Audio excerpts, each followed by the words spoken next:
युग बीते पर सत्य न बीता, सब हारा पर सत्य न हारा। यदि आपने अभी तक अंतिम अध्याय नहीं देखा है तो कृपया करके अंतिम अध्याय देखें, उसके बाद ही इस अध्याय में प्रवेश करें। बिना पिछला अध्याय देखें इस अध्याय को भी न देखें, अपना समय व्यतीत न करें। मनोवैज्ञानिक कहते हैं कि लोग रिटायर होकर जल्दी मर जाते हैं। 10 साल का फर्क पड़ता है, थोड़ा बहुत फर्क नहीं। जो आदमी 80 साल जीता है वह जब 60 साल में रिटायर हो जाता है तो 70 में मर जाता है।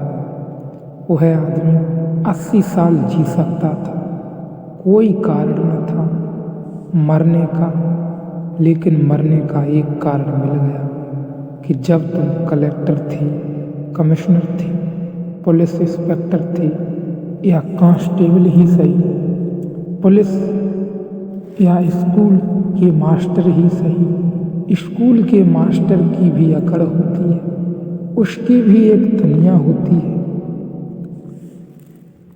30-40 लड़कों पर तो रोग बांधे ही रखता है, उनके तो दबाए ही रखता है, उनको दबा कर ही रखता है। वहाँ तो सम्राट ही होता है।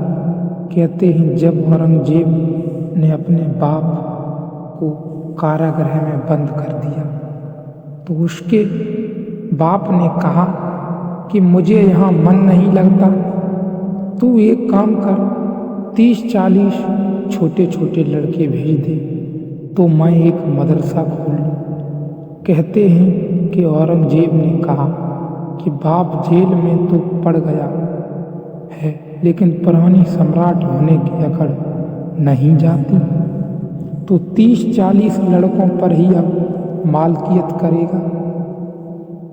उसने इंतजाम कर दिया, छोटा मोटा स्कूल का मास्टर भी 30-40 लड़कों की दुनिया में तो राजा है। बड़े से बड़े राजा को भी इतना बल कहाँ होता है। कहो उठो तो उठते हैं, लोग कहें बैठो तो बैठते हैं। लोग सब उसके हाथ में हैं, सब उसके हाथ में हैं। स्कूल का मास्टर ही सही, कलेक्टर हो, डिप्टी कलेक्टर हो, मिनिस्टर हो, कोई भी हो, जैसे ही रिटायर होता है वैसे ही बल खो जाता है। अब कोई रास्ते पर नमस्कार नहीं करता, अब कहीं भी कोई उसकी सार्थकता नहीं मालूम होती, वह फिजूल मालूम होता है। जैसे कूड़े के ढेर पर फेंक दिया गया, कबाड़ खाने में डाल दिया गया। अब उसकी कहीं कोई ज़रूरत नहीं। जहाँ भी जाता है लोग उसे सहते हैं, मगर उनके भाव से पता चलता है कि अब जाओ भी, क्षमा करो, अब यहाँ किस लिए चले आए, अब दूसरे काम करने दो। वे ही लोग जो उसकी खुशामद करते थे रास्ते से कन्नी काट जाते हैं। वे ही लोग जो उसके पैर दाबते थे अब दिखाई नहीं पड़ते। अचानक उसके अहंकार का गुब्बारा सिकुड़ जाता है, जैसे गुब्बारा फूट गया, हवा निकलने लगी, पंचर हो गया, सिकुड़ने लगता है।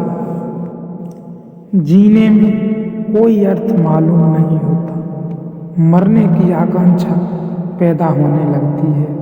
वह सोचने लगता है अब मर ही जाऊं, क्योंकि अब क्या सार है। रिटायर होकर लोग जल्दी मर जाते हैं क्योंकि उनके जीवन का सारा बल तो उनके साम्राज्य में था। कोई हेड क्लर्क था तो 10-5 क्लर्कों को ही सता रहा था। इससे कोई क्लर्क ही पढ़ता कि तुम कौन हो, तुम चपरासी ही सही, मगर चपरासी की भी अकड़ होती है।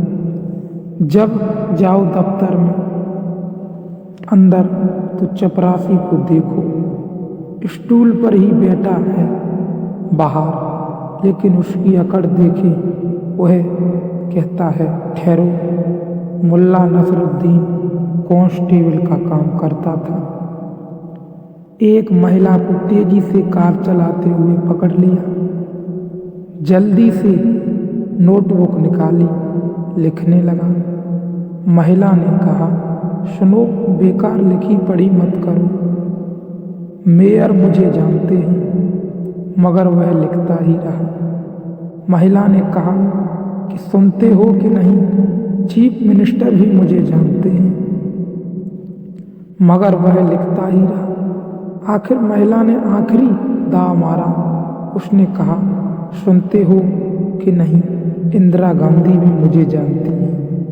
मुल्ला ने कहा, बकवास बंद करो, मुल्ला नसरुद्दीन तुम्हें जानता है। उस महिला ने कहा, कौन मुल्ला नसरुद्दीन? मतलब उसने कहा, मेरा नाम मुल्ला नसरुद्दीन है। अगर मैं जानता हूँ तो कुछ हो सकता है, बाकी कोई भी जानता रहे, भगवान भी तुम्हें जानता हो। यह रिपोर्ट लिखी जाएगी, यह मुकदमा चलेगा। हर आदमी की अपनी अकड़ है, कांस्टेबल की भी अपनी अकड़ है, उसकी भी अपनी दुनिया है, अपना राज्य है। उसके भीतर फंसे कि वह सताएगा। अहंकारी जीता है उस सीमा पर जो तुम कर सकते हो।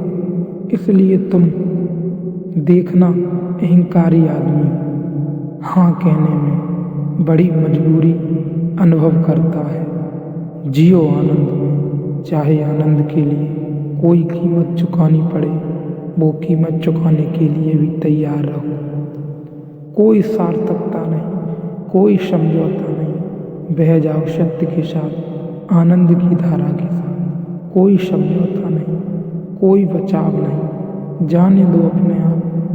बिल्कुल भी लोभ नहीं, बिल्कुल भी कोई मांग नहीं। देखते रहो, देखने वाले को देखो, देखने वाले को देखो, उस तरंग को देखो, उस चेतना को देखते रहो जो चेतना पेड़ को, वृक्ष को, कॉपी को, किताब को, सबको देख रही है। उस चेतना को तुम देखना शुरू करो।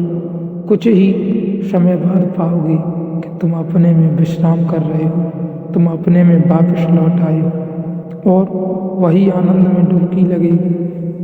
तब ही आनंद में डुबकी लगेगी और तब जो घटित हो सकता था हो जाएगा।